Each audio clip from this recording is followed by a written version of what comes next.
Bueno, aquí tenemos las letras de lija, que creo que algunos de vosotros ya los conocéis. Y, y es que en Montessori la escritura y la lectura no comienzan únicamente mirando letras en un papel, sino que antes de escribir el niño necesita construir físicamente el lenguaje. Las letras de lija permiten que el niño o la niña pues vea, toque, escuche y trace el símbolo al mismo tiempo. Entonces, bueno, el aprendizaje entra a través de varios canales sensoriales simultáneamente, que como habíamos dicho en varias ocasiones, cuantos más canales sensoriales, mayor aprendizaje o un aprendizaje más significativo. Entonces, cada letra está representada mediante una superficie más rugosa, que por eso se le llama de lija, que muchas veces cuando la gente quiere fabricarla ellos mismos, pues o cogen una tablilla de madera o cogen una cartulina fuerte y le ponen un trozo de papel de lija y le hacen la forma de la letra y la pegan. Entonces una forma también de construir vosotros vuestras propias letras de lija o hacerla con un niño específico que creáis que le puedan ayudar o decírselo a su familia. El objetivo de las letras de lija no es que el niño memorice el abecedario de forma mecánica, sino que el objetivo es construir una asociación más profunda entre el sonido, el movimiento y el símbolo gráfico. Entonces, primero la maestra presentaría el sonido, porque nosotros presentamos por sonido, no por la letra. No sería, por ejemplo, pues no sé, vamos a coger, por ejemplo, no sería M, sino que sería M. Y de esta manera, luego, posteriormente, haríamos la construcción espontánea de palabras y la lectura fonética, porque así lo facilita.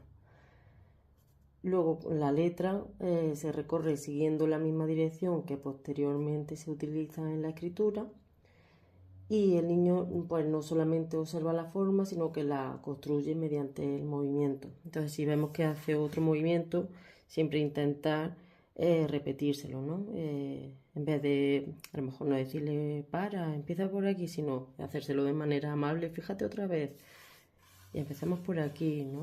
O a lo mejor si le cuesta mucho hacerle alguna marquita, a lo mejor no con lápiz, pero a lo mejor ponerle un blue tack o algo y que se acuerde por dónde empezar. Algo que le facilite cuando vemos que le cuesta mucho.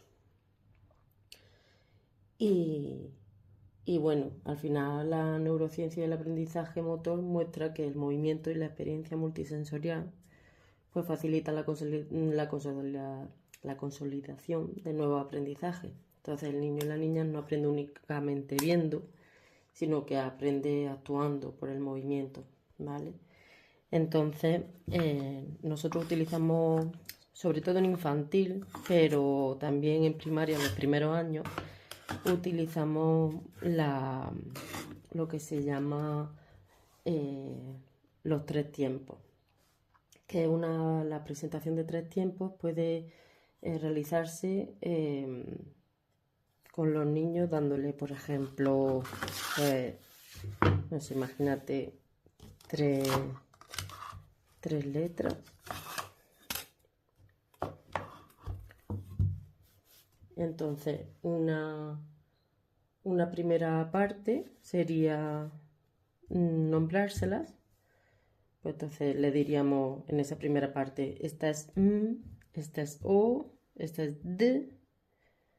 Luego le diríamos, dame M, entonces el niño te daría la M, dame O, te daría O, y luego dame D, o no sé, le dices, pues ponte O en la cabeza, o ponte M en el pie, o dale D a tu compañero, ¿no? Como que juega un poco con eso para que veas que coge la que le pides.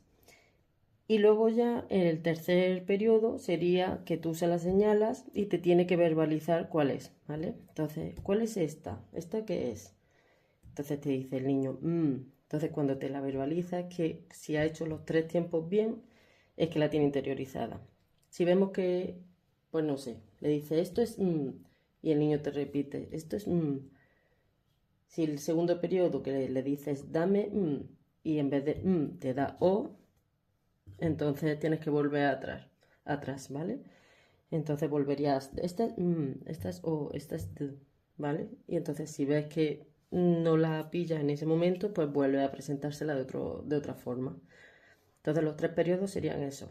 El primero tú la verbalizas, el segundo se la pides y el tercero le preguntas qué es.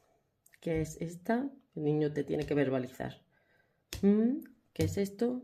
O, ¿y qué es esto? Y el niño te verbaliza D. ¿Vale? Nosotros siempre lo hacemos con sonido y ya más adelante ya se formarán las letras.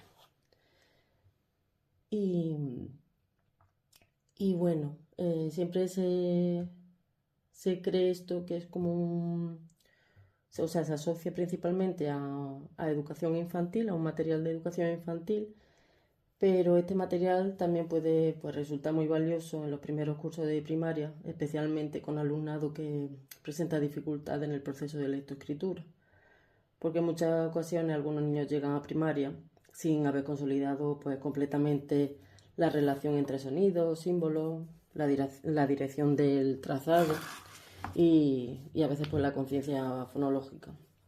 Entonces el trabajo multisensorial pues, permite reforzar estas conexiones desde una experiencia mucho más concreta y corporal. Así que también para maestros de pedagogía terapéutica, los PT, este material pues, puede ser especialmente útil con alumnados que presentan dificultades de lectoescritura, dislexia, problemas de conciencia fonológica, dificultades atencionales, necesitan más apoyo visuales, manipulativos. Y bueno, por el hecho de poder ver, tocar, escuchar y recorrer físicamente la letra, pues ayuda a reforzar la construcción del símbolo de manera mucho más profunda que únicamente pues copiándolo repetidamente en el papel.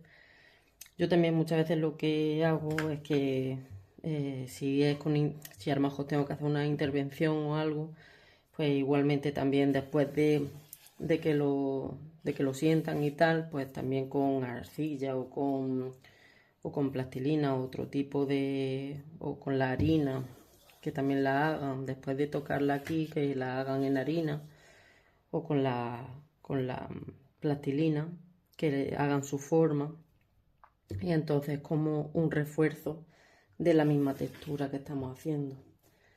Entonces, pues bueno, volver a experiencias más sensoriales y manipulativas pues no implica infantilizar el aprendizaje, sino que en muchos casos pues significa ofrecer al cerebro otra vía de acceso, pues al final para construir más comprensión.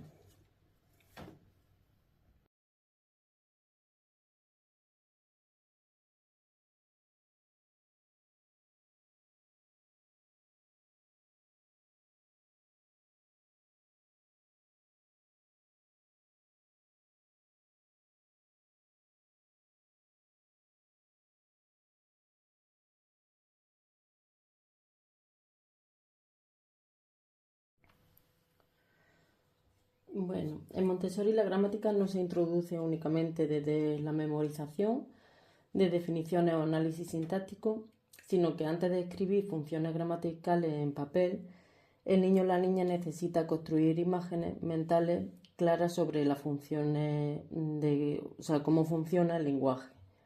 Los sólidos de los símbolos gramaticales permiten precisamente eso, transformar algo abstracto e invisible como la gramática en algo visual, manipulativo y comprensible. Entonces, bueno, cada forma y cada color representa una función gramatical distinta y el objetivo no es únicamente memorizar símbolos, sino ayudar al niño o a la niña a visualizar cómo las palabras se relacionan entre sí dentro de la oración.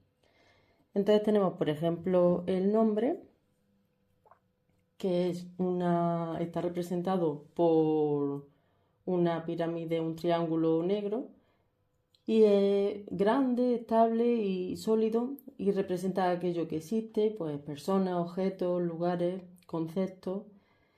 Y esta pirámide, que luego cuando lo vemos para escribirlo en papel lo simbolizamos con un triángulo negro, transmite estabilidad, estructura, porque el nombre suele ser como la base sobre la que se construye la oración, ¿verdad? Luego tenemos el adjetivo, que utiliza la misma forma triangular, la pirámide, pero más pequeña y en color azul. Esto ayuda al niño o la niña a visualizar que el adjetivo acompaña al nombre y depende de él. No puede existir solo dentro de la estructura de la oración, sino que necesita describir o precisar un nombre. Luego tenemos el artículo, que mantiene también esa misma forma triangular de pirámide, pero es todavía más pequeño. Y en esta forma, también más, o sea, de esta misma forma, pero más pequeño, permite observar visualmente la jerarquía, artículo, adjetivo y nombre. El niño o la niña puede literalmente ver cómo unas palabras dependen de otras. Luego tenemos el verbo, que es una esfera roja, y la esfera simboliza movimiento, ¿vale? Yo siempre le enseño a los niños cómo se mueve, que es de forma esférica, porque a diferencia del triángulo, que transmite estabilidad, la esfera puede rodar, puede desplazarse. Esto ayuda a los niños a relacionar que el verbo es aquello que ocurre o sucede dentro de la oración, ¿vale? Luego está el adverbio, que es otra esfera, pero más pequeña y naranja. Y esta, al ser más pequeña, el niño puede observar que modifica o complementa al verbo, que depende de él.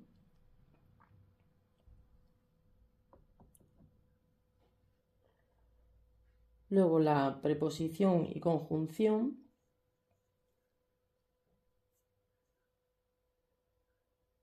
La preposición conecta elementos.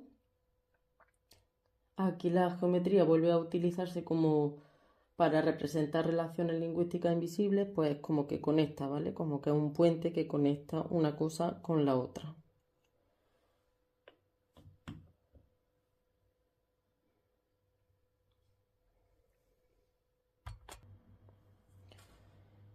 Luego tenemos la llave dorada, como una llave, que se refiere a la preposición. La imagen de la llave ayuda a comprender pues, su función, que abre una relación entre unas palabras y otras. La preposición no suele tener sentido aislado, necesita como conectar elementos dentro de una oración. Pues, por ejemplo, en la mesa, con mi amigo. La llave dorada permite visualizar que la preposición introduce una relación de lugar, dirección, compañía, tiempo, pertenencia.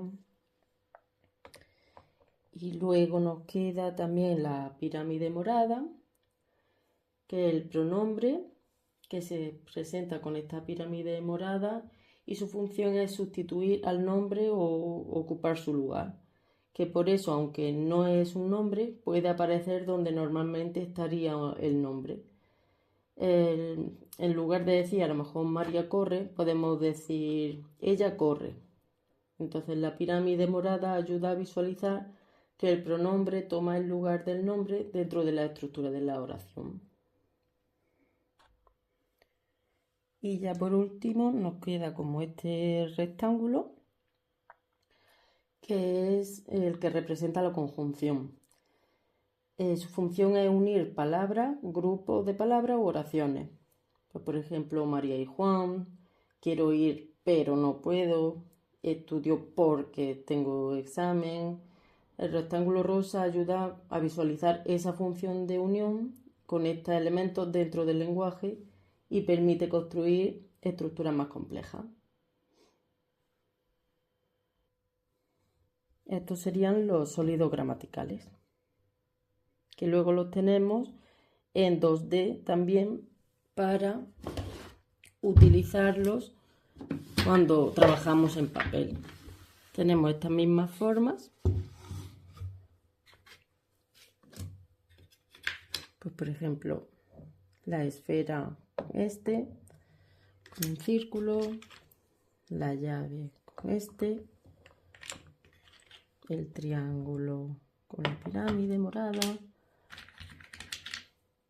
la pirámide negra con el triángulo morado, y así cada uno de ellos.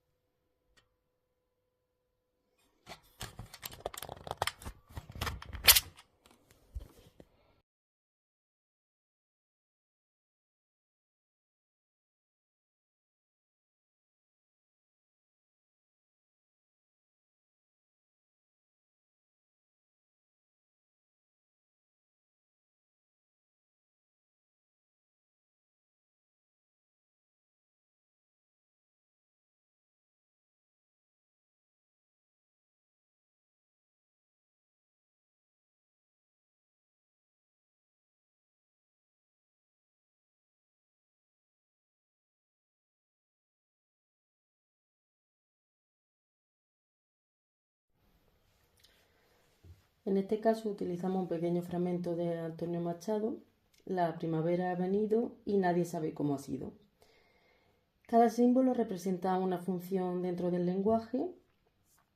El triángulo negro representa el nombre, el triángulo azul el adjetivo, el triángulo azul claro el artículo, la esfera roja el verbo, la esfera naranja el adverbio, la pirámide morada el pronombre, la llave verde la preposición, perdón, la llave dorada la preposición y el rectángulo rosa la conjunción. Entonces, la primavera ha venido, la funciona como artículo. Primavera es el nombre principal de la oración. Ha venido sería el verbo.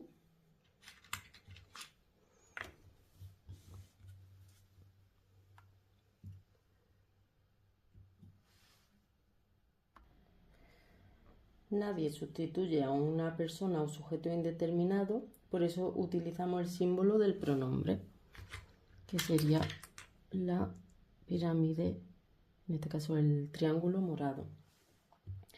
Sabe, la acción, el verbo, que nos queda ahora muy grande, pero luego lo cambiamos, lo ponemos bien. Cómo modifica la acción y aporta información sobre ella, entonces sería el adverbio ha sido, que sería el verbo de nuevo. Ha despertado, otro verbo, la, artículo, rama, el nombre.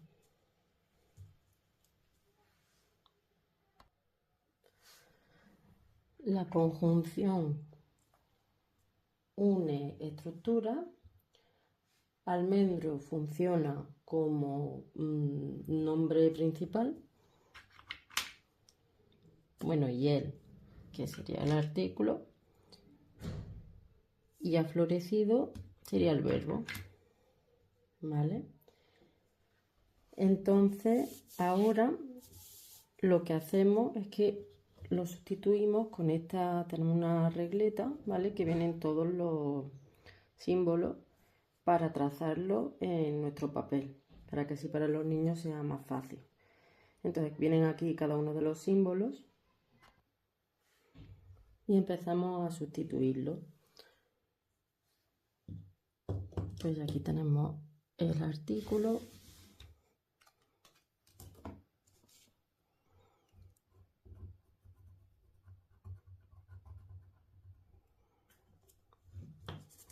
Aquí sería el nombre.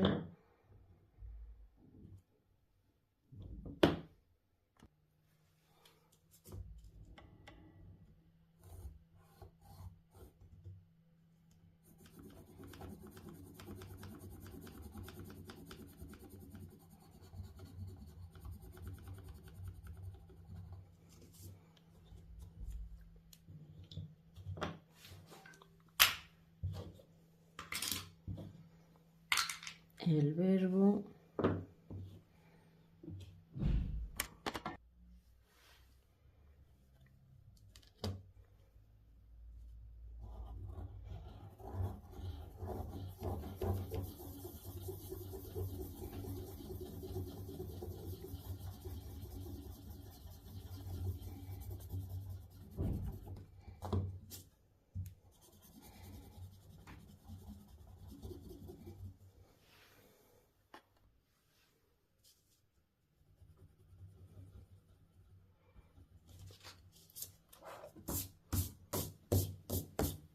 y así quedaría nuestro poema de Antonio Machado. Entonces, uno de los aspectos más interesantes de este trabajo aparece cuando el niño empieza a observar patrones dentro del lenguaje. Comienza a descubrir que ciertas estructuras se repiten, entonces empieza a ver que el artículo va siempre acompañando al nombre, que el verbo como suele ser el núcleo de la acción, que hay conectores que unen ideas, palabras que dependen de otras. Y bueno, la gramática deja de ser únicamente una lista de definiciones y empieza a convertirse en una estructura pues más visible y organizada.